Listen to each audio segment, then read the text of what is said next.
Hi, I'm Josh Kieffer, agronomist with Luckey Farmers. I'm here to talk to you today.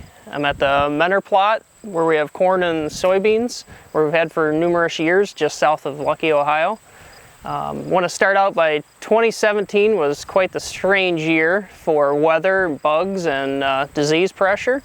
So with our warm temperatures we had in February, we had a lot of issues with winter annuals that kind of wreaked some havoc on burn down since we had a late spray season get started for burn down. So weeds were quite the challenge this year of getting under control, mainly because the weed size was way above labeled rates. So anticipation, there will be a lot of weeds this fall to contend with. But on the corn and soybean side of things, on insect pressure, very little insect pressure in soybeans this year. No aphids to speak of except for a few populations in the Perrysburg area and Lemoyne area, but the populations never increased above 20 from what I have seen. There was some issues with Japanese beetles causing some problems, but very minimal damage, nothing that was sprayed for out of my area. Corn insects, we do have a lot of earworms showing up right here, and also the ones that are drilling through the ear itself. Those are starting to show up on non-traded type corns, but we are starting to see them in traded as well. That's causing some issues, and by doing that, that's also going to bring some mold in. It's going to bring the presence of mold eventually later on, especially if we start to get some more precipitation. Disease pressure on soybeans. After we got our late start to our planting, we had a lot of massive amounts of rain in certain areas. We caused a lot of septoria on the soybean plants, and that caused a lot of the bottom leaves and pods to drop. So a fungicide this year early on was pretty critical to maintain those leaves onto the plant. And then later in our growing season, we've had a lot of frog eye show up, but not near to the threshold. But a fungicide still really helped on the beans this year, especially in plant health, because they were so stressed from being dry. Most of this trade area was fairly dry, so a fungicide is going to help with your plant health and keep it there and maintain pods. On corn, probably seeing a lot of this, a lot of nitrogen loss.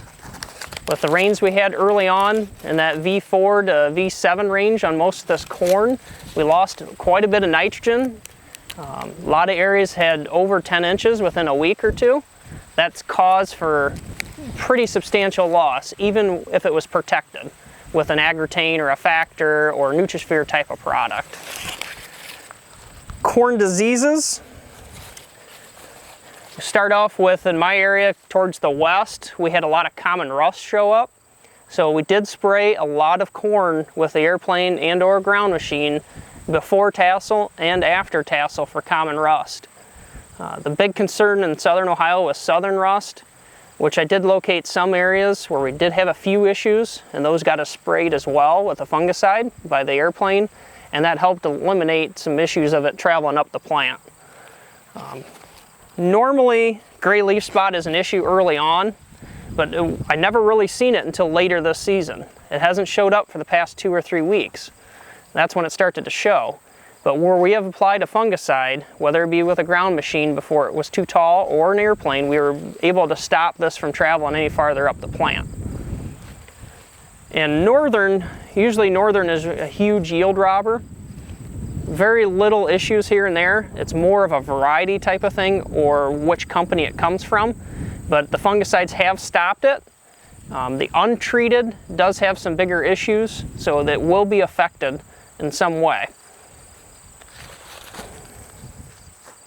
And then I just grabbed an ear of some Japanese beetle on some some silks where they've clipped.